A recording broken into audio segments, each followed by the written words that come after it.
CTS 시청자 여러분, 안녕하십니까? 우리 사회 이슈들을 기독교의 시선으로 들여다보는 CTS 뉴스W의 최진영입니다.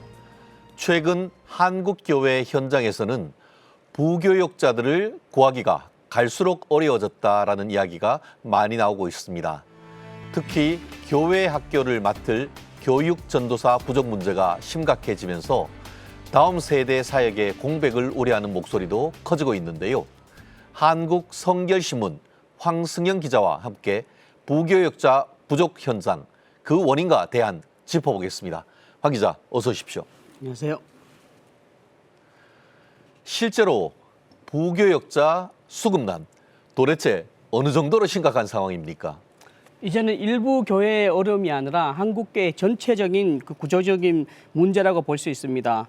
교회 학교를 맡고 있는 이제 교육 전도사 청빈에 관한 조사 결과가 나왔는데요. 목회 데이터 연구소의 조사에 따르면 교육 전도사 지원자가 부족하거나 아예 없었다고 응답한 담임 목사가 88%에 이르렀고요. 지원자가 전혀 없었다고 응답한 응답도 절반에 가까운 49%에 달했습니다. 그런데 앞으로 지원자가 더 없을 거라고 구하기 어렵다고 응답한 사람이 86%에 이르렀습니다. 인력들이 구하지 못하면 교회 학교 인력에 상당히 이제 차질을 빚을 거라는 그런 전망이 나타나고 있습니다. 도시교회도 이렇게 어려운데 지방이나 농촌교회에 갈수록 교회 학교 운영이 훨씬 더 어려울 거라는 그런 전망이 나오고 있습니다. 앞으로 전망 수치만 들어도 좀 가슴이 답답해지는 것 같습니다. 그렇다면 왜 이런 현상이 나타난다라고 봐야 될까요? 네, 우선 신학생 지원자 수가 줄어든 것이 첫 번째 원인으로 꼽을 수 있고요. 두 번째는 이제 현실적인 이유가 큰데요. 경제적인 문제입니다. 적은 사례비가 이제 문제로 꼽히고 있는데요. 실제로 교육 전도사의 평균 사례비가 월 100만 원 정도의 수준입니다. 이는 이제 최저 임금에도 못 미치는 수준인데요. 전도사의 4명 중 1명 이상이 생활비를 위해서 이제 아르바이트를 한다는 그런 조사 결과가 있습니다. 심지어 이제 아르바이트 수입이 사례비보다 훨씬 많다는 그런 결과가 있거든요. 그러니까 사역보다는 아무래도 생활을 위해서 아르바이트를 치중하는 사역자들이 많다. 그리고 이제 흥미로운 점들은요, MZ 세대들이 이제 교육 전도사를 맡다고 보니까 교회의 이제 문화하고 환경에 따라서 사역의 고연의 대상도 삼고 있다는 그런 결과도 나와 있어요. 그러니까 담임 목사의 성품과 리더십을 가장 중요한 요소로 꼽는다는 거죠. 이는 단순히 이제 돈의 문제가 아니라 함께 사역하는 문화와 사람과의 관계, 이런 문제도 매우 크다는 거죠. 교육 전도사의 그 생활비가 최저임금에도 절반에도 못 미친다라는 점이 상당히 좀 충격적인 것 같습니다. 특히나 교육 전도사 부족이 문제다라 보니까 다음 세대 사역에 직접적인 영향을 줄 것 같은데 현상이 좀 어떻습니까? 그렇습니다. 가장 타격을 받는 것이 아무래도 교회 학교인데요. 교회 학교는 이제 부교역자들, 특히 교육 전도사라고 하는 분들이 대부분 맡고 있기 때문인데요. 중소교회이거나 농촌이나 시골교회 같은 경우에는 다음 세대 교육 전도사 청빙하기가 어렵다 보니까 담임 목사나 그 교회 평신도 사역자들이 이 일을 설교나 교육을 함께 감당하는 경우가 굉장히 늘어나고 있습니다. 평신도 사역자 양성이 대안으로 떠오르고 있다라고 해도 여전히 평신도가 교역자의 역할을 대신할 수 있겠느냐라는 근본적인 우려도 있는데 현장은 이 문제 어떻게 보고 있습니까? 이 문제에 대해서는 생각보다 현장이 이미 상당 부분 변화하고 있습니다. 목회 데이터 연구소 조사에 따르면 교회 학교가 있는 교회 가운데 39%는 평신도가 교육부서 설교를 담당하고 있는 것으로 나타났습니다. 다시 말해 이제 10곳 중에서 4곳은 이미 평신도들이 다음 세대 교육 사역의 현장에서 역할을 하고 있는 것입니다. 규모가 작은 교회일수록 이런 비율이 더 높았습니다. 교육 전도사를 청빙할 수 없거나 청빙해도 지원자가 없는 현실 속에서 평신도들이 교사를 하면서 또 사실상 교회 학교를 지탱하고 있는 경우가 더 많아진 것이요.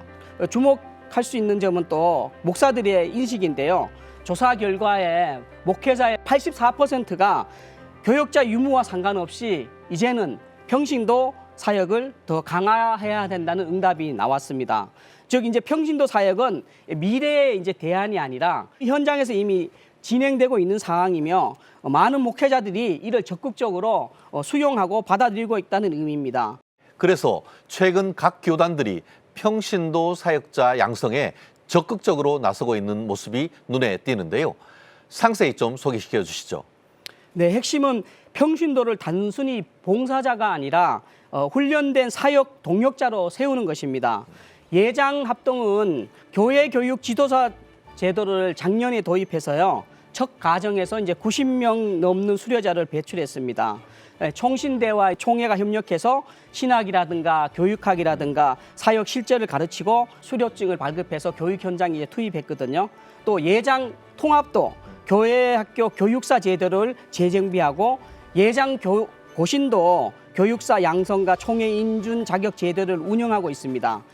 진보적인 교단이라 할 수 있는 기장총회 역시 평신도 교육 전문가 교육사 제도를 지금 현재 운영하고 제도하고 있거든요. 흥미로운 점은 예장 합동이나 통합이나 고신이나 기장처럼 신학적 배경이 서로 다른 교단끼리도 같은 방향으로 이렇게 움직이고 있다는 점이거든요. 이는 무교역자 부족 문제가 특정 교단의 문제가 아니라는 점이 공통점이고요. 그리고 교단의 신학적인 배경은 달라도 평신도 사역자를 길러낸다는 것은 또 공통된 과제라는 것을 보여줍니다. 평신도의 역할이 미래 세대를 위한 교육자로의 역할이 점점 더 강화되는 그런 모습인 것 같습니다.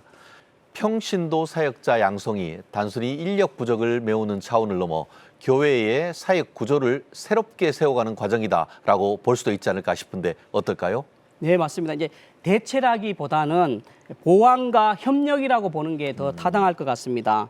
교회 본질적인 목회적인 건 영적 방향을 제시하는 이런 일은 목회자가 고유의 영역이니까 그건 목회자가 담당하고요. 그런데 이제 교회 학교 교육이나 학생 관리, 뭐 새가족 양육이라든가 교사 훈련 같은 이런 것들은 평신도도 또 훈련 받으면 얼마든지 할 수 있는 부분들에 대해서는 평신도들을 파송해서 하면 될 것 같고요.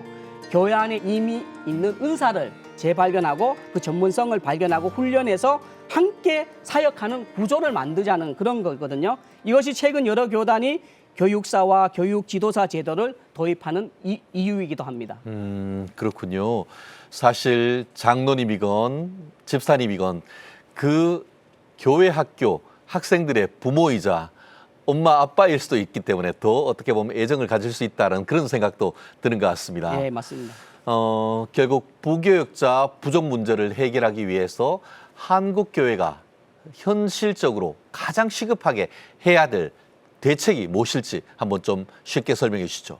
우선 부교역자들의 일단 처우를 개선하는 문제에 한국 교회가 더 많이 관심을 가져야 될까라고 생각합니다. 또 사례비와 환경이라든가 여러 가지 문화들도 함께 개선하는 게 필요하고 동시에 이제 이미 많은 교회에서 평신도들이 다음 세대 교육과 돌봄 사역을 감당하고 있으니까 이제는 이를 임시 방편이 아니라 아예 교회 교단 차원에서 교육과 훈련을 통해서 아예 전문성을 갖춘 사역자로 양성하는 맞춤 제도가 필요할 것 같습니다. 결국 앞으로 교회는 목회자 혼자 모든 사역을 감당하는 구조가 아니라 목회자는 목회 본질에 집중하고 훈련된 평신도 지도자들이 교육과 돌봄 사역을 함께 가는 협력 구조를 가야 합니다. 부교육자 부족 문제는 분명한 위기이지만 한국교회의 또 다른 기회일 수 있다는 거 대비해서 우리 한국교회가 새롭게 분발했으면 좋겠습니다.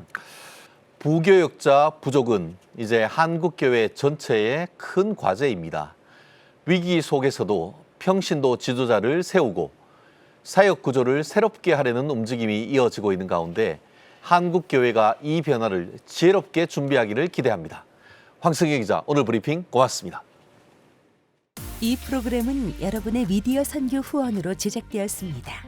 선교는 사명, 후원은 동역. 당신도 복음을 전할 수 있습니다. 선교 후원 02-6333-1000번